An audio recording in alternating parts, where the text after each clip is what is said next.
안녕하세요. 오피스 마스터입니다. 이번 시간에는 여러분들이 이제 보고서를 작성할 때 템플릿을 인터넷에서 막 찾는 분이 계세요. 물론 인터넷에서 찾는 게 나쁘다는 뜻은 아닙니다. 다만 여러분들이 생각하는 그 슬라이드 장표가 인터넷상에서 그대로 있다면 괜찮겠지만 대부분 찾기가 어려우실 겁니다.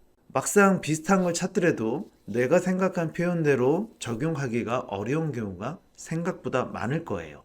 사실 기획서를 잘 쓰는 방법을 지금 배우고 있지만 많은 분들이 아직도 인터넷상에서 뭔가 화려한 템플릿은 없는지, 남이 한 것 중에 더 좋은 건 없는지를 서칭하고 계실 거예요. 그런데 그런 부분들이 실제적으로는 여러분들의 실력 향상에는 그닥 도움이 되지 않습니다. 여러분들의 실력이 향상되고 그 다음에 내가 잘 쓰는 표현만 수집해도 상관이 없겠지만 보고서를 막상 작성할 때는 그런 인터넷을 찾는 행위들이 오히려 시간만 잡아먹는 행동이 될 수도 있습니다. 따라서 오늘 배우시는 이 비효율적인 이유만 아시더라도 이제 앞으로 내가 보고서를 작성할 때는 인터넷 서핑을 하는 게 아니고 다른 형태로 행동을 해야겠다라는 걸 느끼실 수 있을 겁니다. 여러분들이 인터넷에 템플릿만 찾는 것이 비효율적인 첫 번째 이유입니다. 표현하고 싶은 내용의 템플릿을 찾는 게 새로 작업하는 것보다 더 많은 시간이 소요가 됩니다. 여러분들이 작업하고 싶은 슬라이드 혹은 템플릿이 있어요. 그런데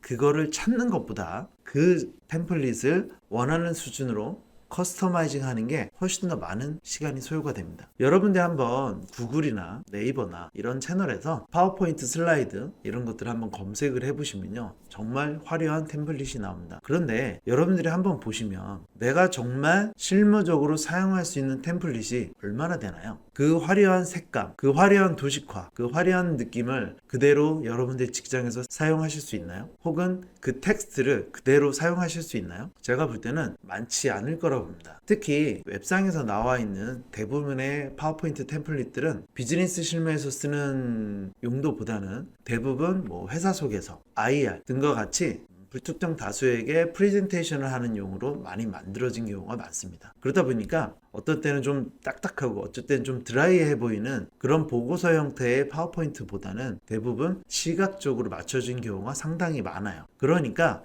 여러분들이 표현하고 싶은 내용을 템플릿을 막 찾다 보면 결국에는 내가 새로 작업하는 것보다 많은 시간을 소요하는 경우가 있을 수밖에 없는 겁니다. 자, 그래서 여러분들이 습관적으로 검색 사이트에서 파워포인트 슬라이드를 검색하는 거는 실제 여러분들에게 도움이 되진 않으실 거예요. 아시겠죠? 자, 그 다음에 두 번째 이유는요, 여러분들이 궁극적으로 보고서나 제안서에 녹아져야 될 부분은 비주얼보다는 사실은 내용이 중요합니다. 그러니까 당연히 웹상에서 있는 내용들은 대부분 화려해 보이고 뭔가 비주얼적으로 돋보이긴 하지만 내가 원하는 컨텐츠의 내용이 논리적 전개로 흐르는 부분하고는 상관이 없는 경우가 많습니다. 실제적으로 여러분들의 보고서가 가치 있는 보고서가 된다는 얘기는 논리적인 전개가 훌륭하고 내용이 충실하고 어느 정도의 기본적인 가독성만 있으면 되지, 웹상에서 찾은 화려한 템플릿은 여러분들 보고서 내용에 도움이 되지 않습니다. 만약 여러분들이 내용이나 논리적 전개가 갖춰졌다고 생각됐을 때 그때는 비주얼적인 부분을 찾을 수 있겠지만 처음부터 비주얼적인 요소만 생각하고 만드시면 안 되세요. 따라서 여러분들이 내용에 좀 더 많은 시간을 투자하셔야 되고요. 만약에 그 부분을 좀 더 돋보이게 하고 싶다 할 때는 가독성 부분을 염두하셔도 좋습니다. 자, 세 번째는요, 일반적으로 회사에는 문서 양식이라는 게 있어요. 특히 중견기업 이상의 사업체에서는 대부분 표준 문서 작성 기준이라는 게 있습니다. 대부분 쓰던 스타일이라는 게 있고 쓰던 형태들이 있어요. 그런데 만약에 여러분들이 웹상에서 화려한 템플릿을 갖다 쓰면요, 와, 되게 화려하네, 와, 좋다, 이렇게 생각하는 게 아니고 뭔가 이질감이 생겨요. 왜냐면 기존에 봐왔던 형태들이 있는데 갑자기 다른 형태로 바뀌어버리면 사람은 본능적으로 이질감을 느끼게 됩니다. 따라서 여러분들이 뭔가 비주얼적인 것만 하시면 안 되고요, 가독성 있게 만드시는 게 핵심인데 웹상에 있는 대부분 화려해 보이는 템플릿들은 가독성보다는 비주얼적인 부분이 훨씬 더 높게 나오죠. 특히 여러분들이 내부 지침이나 내부 공통 양식들을 보면은 제목은 어떤 사이즈, 그 다음에 글씨체는 어떤 폰트를 써야 되고, 본문의 크기는 어느 정도로 해야 되고, 색상은 뭐 3개 이하로 써야 된다는 등 기본적인 가이드라인이 있습니다. 그런데 그 가이드라인을 맞춰서 여러분들이 템플을 찾아보면 대부분 못 찾아요. 왜냐면 비즈니스 문서에서 쓰는 드라이한 보고서들은 무채색 계열을 많이 쓰고요.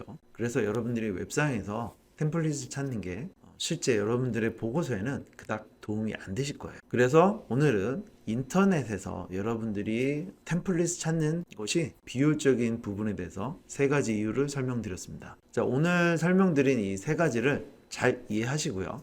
여러분들이 앞으로 계획서를 작성할 때 무조건 웹상에 있는 내용만 찾으시지 마시고 여러분들의 생각을 표현하는 방법을 공부하는 게 여러분들에게 훨씬 더 도움이 되실 겁니다. 그리고 이 생각의 표현, 이 강의는요, 그런 부분에 대해서 핵심적인 내용만 설명을 드릴 겁니다. 앞으로 이제 강의가 많이 있으니까 여러분들 잘 따라와 주시면 좋겠고요. 앞으로 인터넷만 찾지 않으셨으면 좋겠습니다. 자, 오늘도 수고 많으셨고요. 이상 오피스 마스터였습니다. 감사합니다.